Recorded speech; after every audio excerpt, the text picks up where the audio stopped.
Hello guys, welcome back to my channel. Mayroon po tayong sasagutin ngayon na tanong sa isang viewer natin.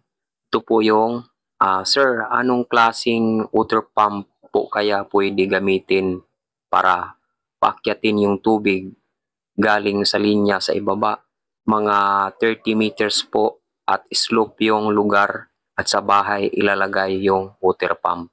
Ito po yung tanong niya mga katubo. So atin po itong sagutin. Sa mga hindi pa po nakaalam mga katubo, ang uri ng motor pump or water pump ay dalawa. Mayroon po tayong shallow well pump at deep well pump. So sa mga ganitong height or kalalim na 30 meters ay I recommend na gagamit po kayo dito ng 1.5 horsepower na deep well pump.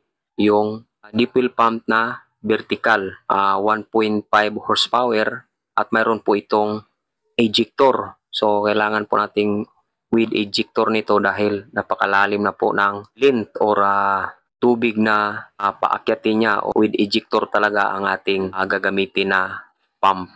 So para sa mga naguluhan dyan kung ano ang ejector, ito po yung magpalakas or magpa-support kung ganito na lalim ang tubig para higupin pataas. So hindi po advisable yung shallow well pump dito.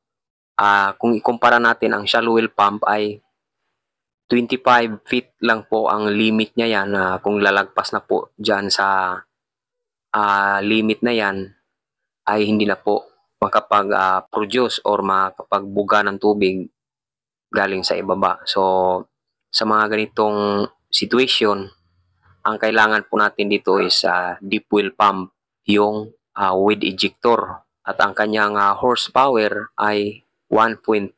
Okay?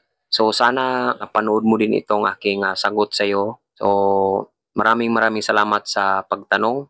At sa mga mayroon pang gustong magtanong dyan mga katubo, so comment na lang kayo dyan sa ibaba para aking mabasa or magawa ng video reaction. Okay? So maraming salamat sa inyong panood. Kita-kits tayo sa next ko na upload video. Paalam pansamantala. Bye-bye.